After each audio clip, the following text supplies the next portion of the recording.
So, you're thinking about that song, the big one, the one that shook the world and made a king out of a kid from Memphis. And you're wondering if the stories are true.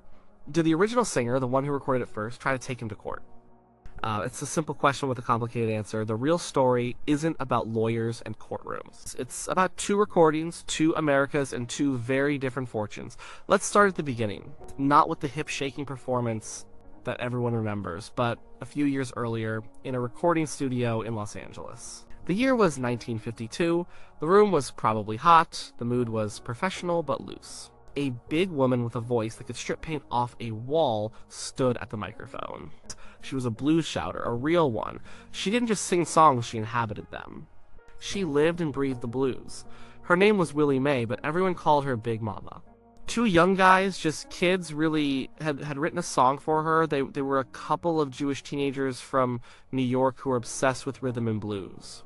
They weren't trying to write a hit for the pop charts. They were trying to write a song that was raw and real, something a singer like Big Mama could sink her teeth into. They brought her a piece of paper with some words scribbled on it. She looked at the lyrics. The song was from a woman's point of view. It was directed at a man, a freeloader, a gigolo. A guy who hung around, took her money, and gave nothing back. A worthless, cheating man. The central line was a perfect insult. You ain't nothing but a, well, you know the word. Or a dog. The kind that just sniffs around looking for its next meal. She wasn't too impressed at first. The lyrics on the paper didn't have the fire she was used to, so she started to play with it. She growled, she moaned, she added her own flavor, her own pain and anger. The producer, a band leader named Johnny Otis, encouraged her. The band behind her laid down a slow, grinding, powerful blues rhythm. It wasn't fast. It wasn't for dancing, it was for listening. It was a warning. When she finally sang it for the recording, it was pure electricity. Her voice was a force of nature. It wasn't pretty, it was powerful. She wasn't asking the man to leave, she was casting him out. She stretched out the words, snarling them. The song wasn't just about a bad boyfriend. It was about a woman taking her power back. In an era when that was not something you heard on the radio, it was a radical statement. The recording was a masterpiece of the blues. It was tough, unforgiving, and completely honest. The record came out in 1953. It was a huge hit, but only in a specific world. It went to #1 on the rhythm and blues charts. In black communities across America, people heard it, felt it, and understood it. It was their music, speaking their truth.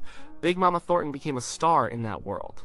She got a check for her recording session. It was probably a few $100s, a flat fee. That was the deal. You sing the song, you get paid for your time, and you move on. The song itself, the words and the music, belonged to the two kids who wrote it. That's a key detail. Remember that. For her part, Big Mama Thornton owned the performance. It was her baby. She had breathed life into it, but she didn't own the rights to the song itself. She went on touring, a powerhouse performer on the blues circuit. The song was her signature tune. But the world was changing, music was changing, and that song was about to go on a very strange journey. Before the king got a hold of it, the song had a weird middle life. It was a blues hit, but some white musicians started to notice it. The music industry in the 1950s was like a set of parallel universes. There was the white pop world and the black R&B world. Sometimes a song could cross over. Usually this meant a white artist would record a cover version of a black artist's song. The cover version was often cleaned up, made faster, and stripped of its raw edges. It was made safe for white radio stations and white teenagers. This particular song got picked up by a few different artists. Most of them were country and western singers. They turned it into a kind of novelty song. The anger and the power were gone. It became a goofy little tune. None of these versions really took off. They were footnotes, curiosities, but then a group called Freddie Bell and the Bell Boys got their hands on it. They were a lounge act in Las Vegas. They played high-energy shows for tourists. They weren't a blues band, they weren't a country band, they were entertainers. They took the song and completely rewrote the lyrics. It was no longer a woman's furious declaration of independence from a no-good man.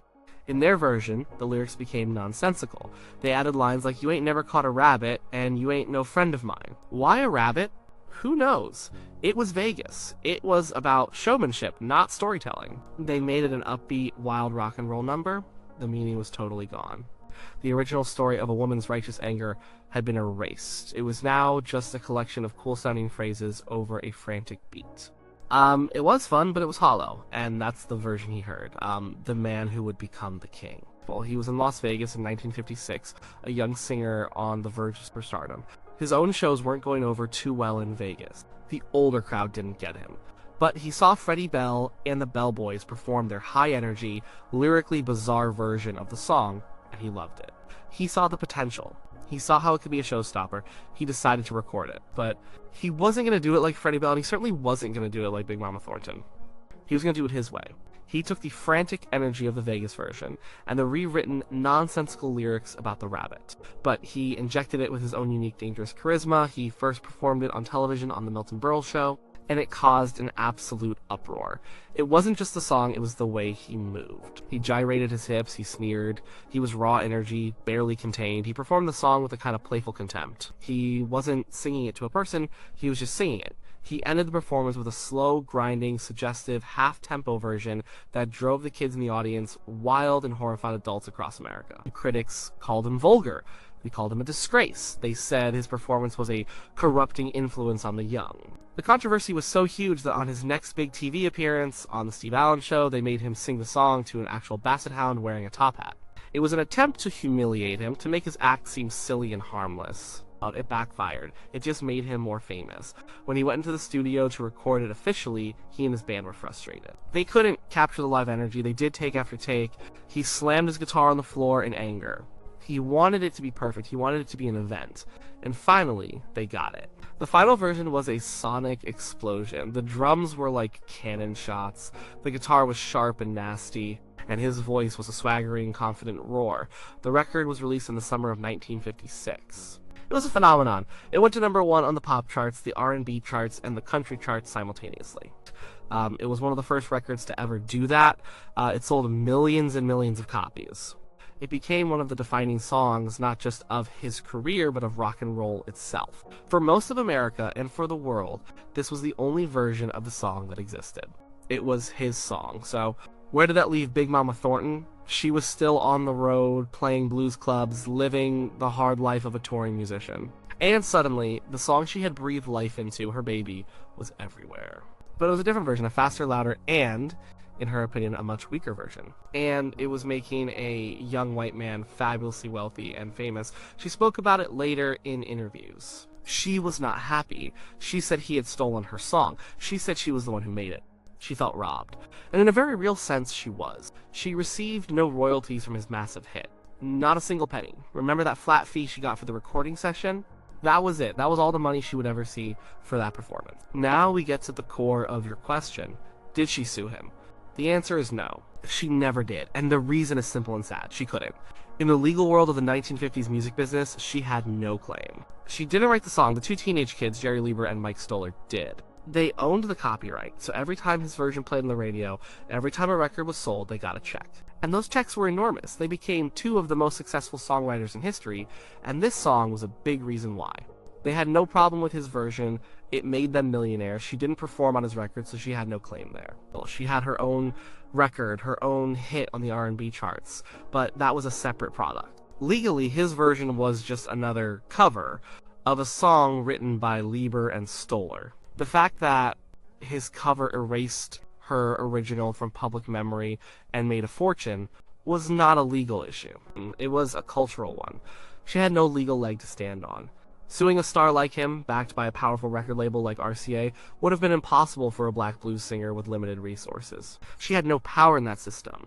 The system was designed to work exactly as it did for artists like her to create the raw material, and for artists like him to refine it, repackage it, and sell it to the masses. So there was no lawsuit, there was no courtroom drama, there was just the quiet injustice of it all. Big Mama Thornton continued her career. She was a legend in the blues world. She toured Europe in the 1960s and was revered by a new generation of rock musicians like Janis Joplin, who saw the power and soul in her original music. Janis even recorded a version of another song Big Mama had made famous, Ball and Chain. But Big Mama never achieved the mainstream fame or financial security that she deserved. She watched from the sidelines as the man who covered her song became the biggest star in the world. She would sometimes introduce the song on stage by saying, "I'm the one who's supposed to be the millionaire, not him." There was bitterness in her voice, but also fierce pride.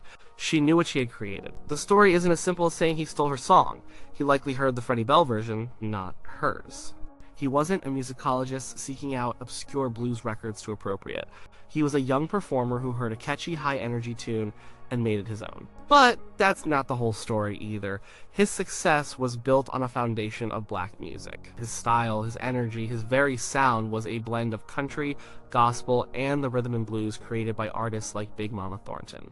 He was the vessel through which that music crossed over to white America, and he was rewarded for it on a scale that was unimaginable for the black pioneers who created it. The two versions of the song are like a snapshot of America in the 1950s. One is slow, deep, and full of a woman's pain and power. It comes from the margins. It's a coded message of defiance. The other is fast, loud, and full of a young man's rebellious energy. It's from the center of the culture. It's a celebration of youthful freedom. One is a blues masterpiece. The other is a rock and roll anthem. One earned its singer a few $100s. The other built a palace. So no, there was no lawsuit from the original artist. There was only the reality of an unfair system. The fight wasn't in the courts. It was in the clubs and juke joints where Big Mama Thornton poured her soul out every night. It was in the hearts of people who knew her version was the real one, the one with the weight and the history. The story of this song is bigger than any one singer. It's the story of who gets to be heard, who gets to be remembered, and who gets paid. And the answer to that, more often than not, has very little to do with who did it first and everything to do with who has the power. It is the story of two incredible artists, two towering talents, who both put their stamp on a simple 12-bar blues. One was a woman named Willie Mae Big Mama Thornton. The other was a man named Elvis Presley. And the song, of course, was Hound Dog.